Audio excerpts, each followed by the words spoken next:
Oke,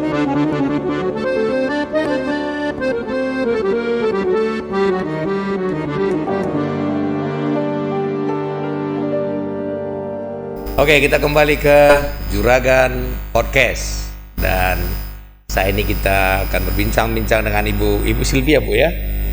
Kita buka masker aja dulu, Bu.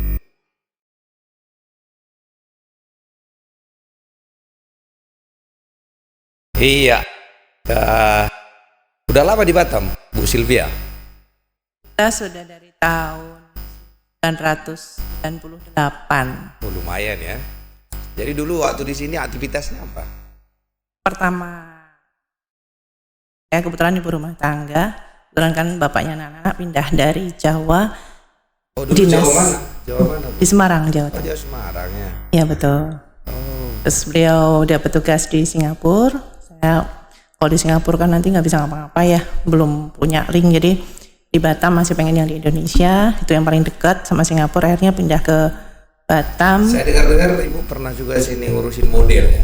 Iya, jadi itu setelah tahun 2000 karena biasa kerja terus. Ini modelnya cowok, modelnya cewek, model yang bagaimana ini? Cewek cowok. Cewek cowok. Iya. Biasanya model itu model apa aja? Model ada dari yang pragawati, pragawan, kemudian foto model, kemudian model produk untuk iklan, kemudian untuk pameran. Macam. Dari mana model-model itu? Dari anak-anak dari Batam. Jadi saya kebetulan buka namanya Sekolah Lembaga Pendidikan Pengembangan Kepribadian dan Modeling, namanya Siluet, pada tahun 2000, 1 September tahun 2000. Nah itu basicnya adalah sekolah pengembangan kepribadian. Nah tapi rangkaiannya biasanya dari sekolah modelingnya sekalian agar menambah rasa confidence, percaya diri dan prestasi. Jadi di situ. Yang paling di antara modelnya yang pernah masuk nasional atau internasional atau? Banyak sih sebenarnya. Cuman mungkin salah satunya yang kalau masyarakat yang banyak kenal itu seperti Ustazah Okistiana Dewi dan adiknya Ria Ricis, Indi Audia Putri. Terus kalau yang di Batam ini tetangga depan tuh yang punya kek buah naga juga Melani. Banyak sih. Banyak ya. Masih ada sekarang rumah Masih. model itu. Masih ya? sampai sekarang. Wah. 20 tahun kemarin tanggal 1 September. Sebenarnya kita mau perayaan tadinya. Cuman karena pas Covid jadi kita tunda. Jadi sekarang masih banyak dong model-model yang Ibu tanganin ya. Tidak terlalu banyak karena masalah Covid ini ya. COVID ini ya. Jadinya sementara kita vakum hampir sekitar 1 tahun ini, dan terakhir justru kita malah arahkan juga ke lebih berkembang lagi, yaitu di Fashion Carnival. Oh, jadi walaupun Batam ini kecil banyak juga model dari sini ya. Banyak, dan sekarang yang diurusin bukan hanya Batam, Provinsi Kepri. Oh. Dengan banyaknya permintaan karena model itu kan syaratnya fisikal ya Mas ya. Jadi Kalau saya masih bisa jadi model ini, Bu. bisa, cuma nggak kuat bayar. Nah, model apa saya ini? Masalahnya model yang ini mahal. Agensinya nombok. Oh, jadi orang bisa Iya. jadi model apa aja, Bu ya? Iya, Jadi tiap orang punya. Jadi model itu pun tergantung kebutuhan ya. betul. Kan macam-macam. Kalau yang tinggi biasanya dibutuhkan untuk fashion runway atau peragawan-peragawati. Oh. Kalau misalnya dia fotogenik bisa untuk foto model. Oh, jadi tidak harus cantik juga rupanya ya. Badannya bagus juga boleh ya. Atau memang kriterianya harus tinggi berapa? Atau memang siapa aja bisa jadi model gitu? Begini, kalau masalah cantik itu yang penting model itu unik, menarik, dan dia punya potensi. Misalnya kan ada kriteria macam-macam. Bisa untuk peragawati, peragawan tuh physical, yaitu tinggi, ada. Kemudian berat badan dan tinggi badan proporsional itu ada. Kemudian untuk Itu doa haji ya. ya, kalau foto model Masuk lah saya kalau gitu. bisa untuk model mas-mas, bapak-bapak, untuk iklan keluarga deh. Manly loh bisa gitu. Jadi kan model macam-macam, ada juga yang dia rambutnya bagus, dia bisa untuk foto model atau model iklan rambut. Oh, gitu. kalau ada tangannya bagus, tangannya saja. Kalau tangan misalnya Model wajahnya jam. kurang cantik nih gitu ya, tingginya semampai semeter nggak sampai misalnya, tapi tangannya bagus, dia bisa mungkin untuk iklan kuku ya, kemudian bisa cat kuku misalnya, kemudian bisa aja untuk hand cream, hand body dan sebagainya, itu namanya part model. Oh, jadi gitu. sebenarnya ada saja yang bisa ditonjolin udah bisa jadi model ya. Betul sekali. Mungkin semuanya nggak bagus, kakinya bagus bisa juga ya. Iya bisa banget. Jadi itu repot parts ada yang model. bagus ya. Pastikan ada. Tapi pasti ada keunikannya ya. Iya, betul. Waktu model gitu apa yang paling susah? Ngurus para orang-orang cantik dan orang ganteng ini berat nggak? Kita nikmatin aja sih. Sebenarnya semua asik-asik aja, asal semua dilakukan dengan ikhlas. Satu hal yang memang agak berat adalah ini kan kalau mereka udah ganteng cantik kan direbut banyak orang gitu. yaitu Kenalan di resikonya. mana-mana. Kalau cepat direbut laku kemudian nikah, nah itu enak. Jadi ya sudah gitu ya, karena Selesai. berumah tangga. Iya. Close book ya. Yang berat itu bila pergaulannya yang salah. Gitu. Itu juga ibu juga harus jagain ya. Yang saya pasti jagain, tapi yang paling penting kan orang tua yang jaga anak-anak itu di rumah. Gitu ya. Jadi Iya. kesan yang paling menarik waktu di dunia model ini apa, Bu? Kesan yang paling kalau terkesan ya, dimana kita ini bukakan di daerah sebenarnya di Batam. Begitu kita keuntungannya Batam itu kan sangat dekat dengan dunia internasional. Ternyata Singapura itu justru sangat appreciate dengan kualitas model-model lulusan dari Siluet Model Batam. Dan kita rutin selama beberapa tahun itu menjadi klien model untuk hair show, kemudian beberapa fashion show dengan menggunakan produk-produk ternama yang internasional. Itu ngambil dari Batam tiap tahun itu mungkin bisa 2 kali show. Itu dengan salah satu agensi model yang ternama di Singapura. Terus kalau orang yang dengar Juragan Podcast masih mau daftar gitu masih bisa daftar? Bisa, cuma nanti waktu latihannya kalau sudah agak ini ya, mungkin setelah habis lebaran nanti. Oke. Atau lihat kondisi Covid. Jadi tadi kita udah dengar syarat jadi model itu, kalau tangannya bagus ya jadi model, kakinya bagus jadi model, rambutnya pun bagus ya jadi model. Dan nanti setelah Covid siapa tahu ada yang mau jadi model bisa daftar ke Ibu Silviana Bu tadi ya. Sylvia Hilda. Iya. Kalau saya mungkin nggak bisa lagi jadi model lah Bu, cukup lah. bisa Mas. Model-modelan.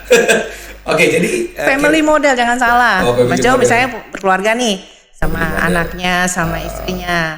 Nih contoh nih, saya mau bikin sebuah misalkan resort, nah hotel atau apa. Kita butuh nih family model ya, keluarga. keluarga langsung Ya, dipoto semua ya. jadi bisa model iklan, misalnya TV yang ada di Batam nih mau sounding tempat di mana pariwisata, kan yang datang banyak family nih. Nah, ini namanya family model gitu ada. Memang beberapa negara kalau nggak salah katanya di Afrika itu model yang disukai malahan model yang gemuk. Jadi tiap negara beda-beda rupanya kriteria modelnya. Ada yang pengen langsing, ada gemuk, ada langsung, macam-macam. Ya. Tergantung kebutuhan Mas. Kalau yang namanya model yang gemuk namanya plus size modeling. Kalau model yang kecil petite model. Nah yang dibutuhkan apa sekarang? Misalnya untuk model pelangsing nih, bisa aja model yang tadinya gemuk. Nah setelah menggunakan misalnya jasa pelangsingan ataupun produk pelangsingan, terus dia jadi langsing dalam waktu berapa bulan. Itu make sense banget gitu loh. Jadi akan bisa laris. Gitu. Ini kabar baik bagi semua orang. Siapa saya bisa jadi model? Kalau udah berkeluarga, model keluarga. Kalau gemuk, model jadi langsing. Kalau langsing dia juga model jadi gemuk ya. Pokoknya semua bisa diiklankan ya. Bisa. Jadi kalau nanti ada mau diiklankan untuk bisa model daftar saja. Asal ada usernya atau ada yang menggunakan jasa Ada mereka, yang membutuhkannya itu ya. bisa. Karena saya lihat juga ada iklan cat itu orangnya gemuk. Gak apa-apa kalau misalkan memang dia masuk untuk di casting ataupun audisi itu bisa, tergantung dari kebutuhan. Iya kan tidak juga semuanya kelihatan cantik, semua biasa saja. Oh, lagian cantik itu relatif ya. Iya. Jelek itu yang permanen ya. Bisa jadi cantik nih, tambahin masuk siluet dulu. Karena kalau cantiknya kita sudah relatifkan, ya jeleknya kan terpaksa dipermanenkan.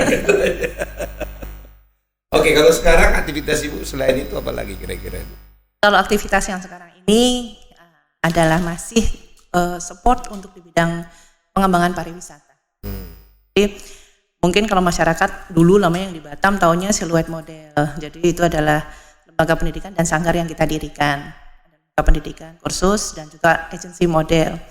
Nah, karena kita basicnya juga event organizer dan sekarang mendapat amanah sebagai Ketua Asosiasi Karnaval Indonesia di Provinsi Kepri dan juga salah satu penentu kebijakan di Batam Tourism Promotion Board atau Badan Promosi Pariwisata Daerah Kota Batam, maka dalam 1 tahun setelah adanya pandemi COVID ini, setelah era new normal per bulan Mei Juni tahun 2020 saya kebetulan sibuk menyelenggarakan event yang bisa membangkitkan tempat-tempat wisata yang terdampak COVID untuk bangkit kembali. Oke, jadi Ibu kerjain tempat wisata yang Terdampak lagi COVID. berdampak karena COVID nggak berkembang, Ibu kembali mau kembangkan lagi ya. Iya, jadi Oke, sebelum kita lanjutkan Juragan Podcast ini, kita akan lanjutkan dalam sesi selanjutnya dengan Ibu Sylvia. Makasih.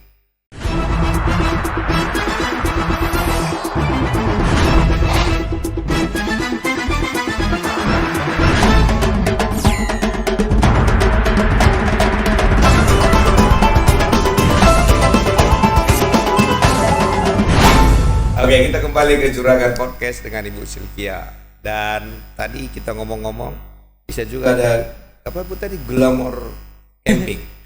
Iya, ini salah satu program yang mau Untuk kita wisata launching juga ya? nanti. Nah, kalau saat ini kan saya masih fokus untuk di Pasar Jadul. Nah, ini yang ke depan akan kita launch adalah glamping atau glamour camping.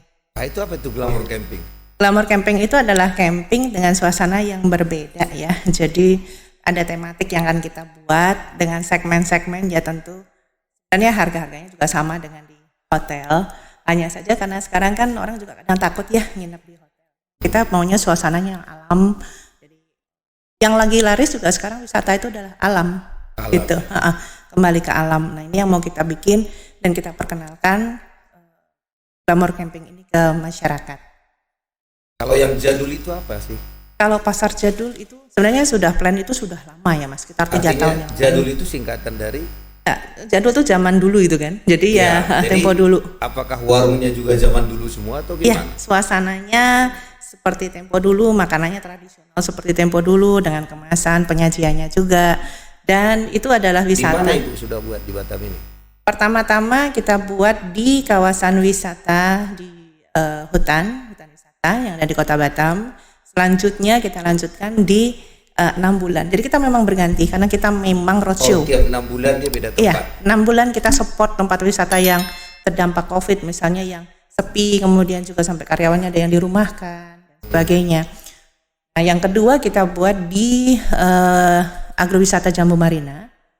6 bulan sudah selesai, kemudian kita lanjut membantu untuk di ekowisata mangrove Pandang Tak Jemu di Kampung Tua Bakau Serip Nongsa.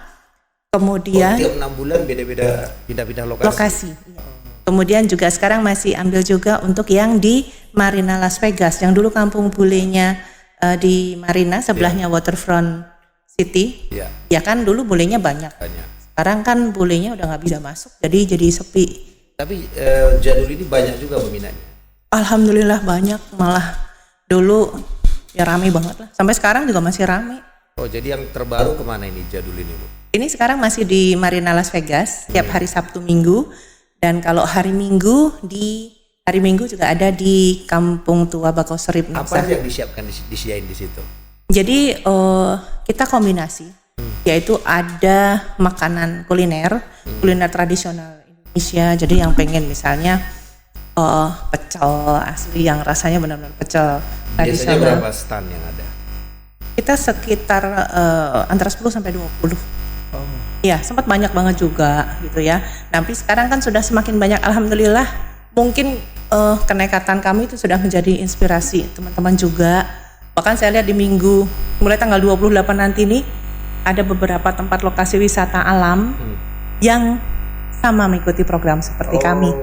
Jadi mungkin adopt tapi nggak masalah. Tujuannya tercapai ya. Ya, akhirnya bisa membangkitkan keberanian teman-teman yang tadinya mungkin tempat wisata hanya gitu-gitu aja, manfaatkan alam aja, padahal sebenarnya bisa membangkitkan UMKM juga di masa pandemi ini dengan penjualan di tempat-tempat wisata tersebut.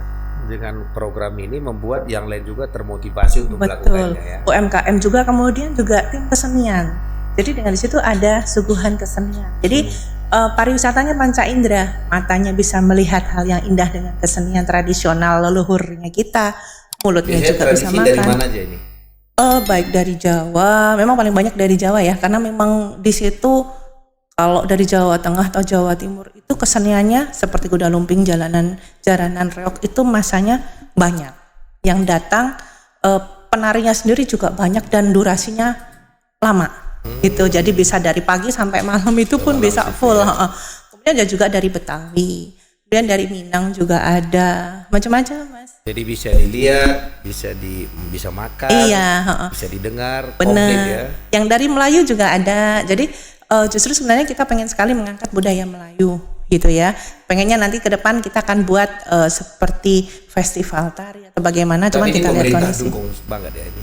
Pemerintah mendukung dari perizinan, seperti kemudian juga Gus Covid, kita juga dibantu oleh waktu itu Pak Ketua Gugus Covid, Pak Sekda dengan bantuan masker, 1.000 masker, kemudian dari segi rekomendasi dan izin didukung dari Dinas Pariwisata Pemko Batam. Ibu bisa dong kombinasikan dengan model tadi. Kalau ibu taruh juga model di situ kayaknya makin rame orang. Ada fashion show.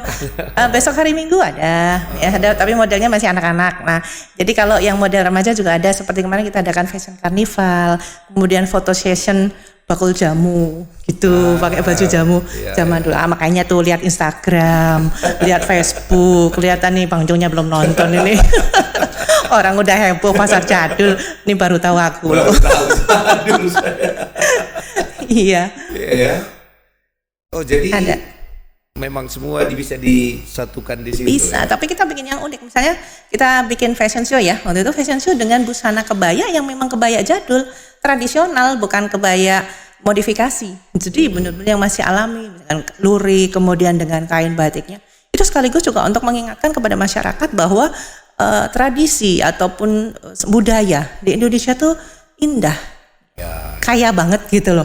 Jadi ini yang memang kita ingin perkenalkan. Yang banyak sekarang kan lebih yang ke modern-modern. Tapi sukses dia Bu ya, udah di mana-mana udah mulai bergerak. Alhamdulillah. Sebenarnya saya juga nggak nyangka itu akan bisa so-viral itu sih Mas. Bisa. Jadi Mas Tapi doain. selain situ Ibu kelihatan basuhnya, tapi sudah berapa sudah anak atau cucu Bu? Anak saya 3, cucu mau 3. Wah. Alhamdulillah. Belum kelihatan nenek-nenek, tapi nenek-nenek Ibu ini sudah. Nenek muda.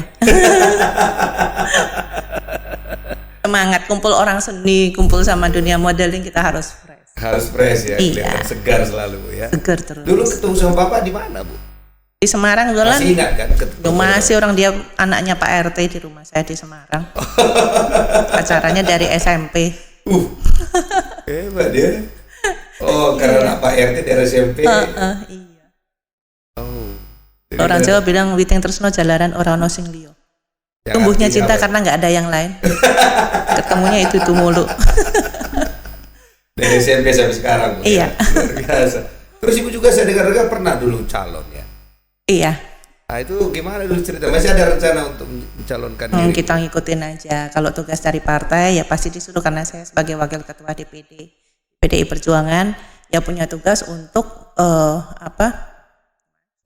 gitu. Oke, Tapi coba mengenai Ibu di mana tadi? PDI PDI Perjuangan. Perjuangan. Bagian apa Ibu di situ? Saya wakil ketua DPD bidang pemberdayaan perempuan dan anak serta kesehatan. Oh. Jadi dulu Ibu pernah mencalonkan diri juga untuk anggota Sudah. Dewan. 2024 gimana Bu? Belum tahu, nanti Allah yang atur lah. Saya ngikutin saja, tidak perlu ngoyo. Kenapa Karena begitu tertarik dengan partai Bu? amanah orang tua saya sebelum bapak saya meninggal. Cuman punya permintaan 3.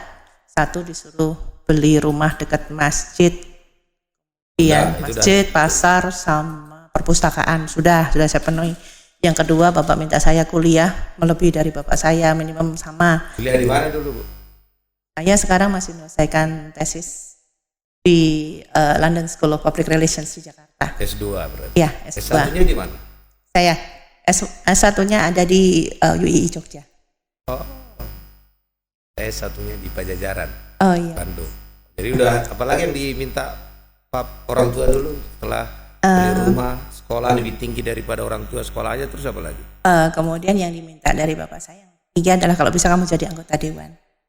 PDI tapi itu tadi disebutkan partainya dari Harus PDI dari Perjuangan. PDI, Ya kalau nggak disebut itu mungkin juga masih bisa alternatif kan. Kenapa harus dimintanya ke PDI? Ya bapak saya dari dulu dari masih muda PNI dan juga saya juga memang di PDI Perjuangan. Oh gitu, Gitu. ya. Iya. Jadi kira-kira program apa Ibu kerjakan di PDI Perjuangan waktu itu? Kalau saya sih memang tetap memperjuangkan bidang pendidikan, pemberdayaan perempuan dan anak. Itu yang memang kita perjuangkan. Terus kenapa Ibu? Apa yang menarik di PDIP Bu? Itu adalah partai yang memang diusung dan juga kita lihat memang dari sejarahnya dari Bung Karno. Kemudian beberapa sejarah dari kaderisasinya dari PDI Perjuangan, di situ ada Sarina, kemudian juga filosofi-filosofi yang kita pelajari di situ banyak. Memang banyak sekali, ya namanya semakin besar, semakin tinggi, semakin banyak isu yang diterpa. Ya. Kalau saya yang ada di situ sendiri kan tahu persis seperti apa. Yang dibilangin begini, lawang saya di sana pagi-pagi udah disuruh. Kalau pertemuan di Jakarta, di Bogor ya kita musyawarah nasional, kita di jam 4 udah dibangun dan habis itu langsung sholat subuh, senam bersama. Ya pokoknya saya tahu banget lah kegiatannya seperti apa. Dari semua kegiatan Ibu ini, apa yang Ibu mau sampaikan kepada pendengar kita Juragan Podcast? Apa yang Ibu mau lihat? Kan udah banyak pengalaman ini Bu. Kira-kira apanya yang orang perlu lihat, contoh atau tahu kira-kira? Masih banyak belajar sih saya Mas. Kalau untuk teman-teman semua yang di Juragan Podcast Mas Ju, ini sekarang kan lagi masa pandemi COVID. Ayo kita bersemangat, banyak peluang yang bisa kita ambil di saat masa seperti ini. Jangan putus asa. Yang penting belajar dan berdoa. Kita harus pandai-pandai mencari peluang di masa saat ini. Dan saya yakin pandemi COVID ini akan segera selesai. Nah kalau pandemi COVID sudah selesai, kita harap kondisi ekonomi akan baik lagi. Salah satu peluang kita adalah dengan memajukan industri pariwisata. Karena Batam ini merupakan pintu gerbang destinasi wisata dari internasional. Paling dekat dengan Singapura dan Malaysia, di mana Singapura itu sendiri penyumbang wisatawannya puluhan juta. Kenapa tidak kita tarik ke Batam? Nah strateginya ini harus kita pikirkan bersama. Oke, tadi kita dengar bahwa masa COVID seperti ini kita jangan putus asa, selalu ada peluang. Dulu peribahasa mengatakan di mana ada kemauan, di situ ada jalan. Khususnya kalau kita tinggal di Batam, menurut Ibu Sylvia tadi bahwa Singapura itu sangat dekat ke kita, sehingga dengan bisnis pariwisata itu bisa membawa banyak orang Singapura datang, bahkan dari seluruh dunia bisa datang kembali ke Batam dengan cara mempersiapkan diri kita khusus dalam bidang pariwisata. Dan jangan putus asa, karena selalu ada jalan di saat bagaimanapun keadaannya. Terima kasih, sampai ketemu di acara Juragan Podcast selanjutnya. Makasih Bu Sylvia. Sama-sama.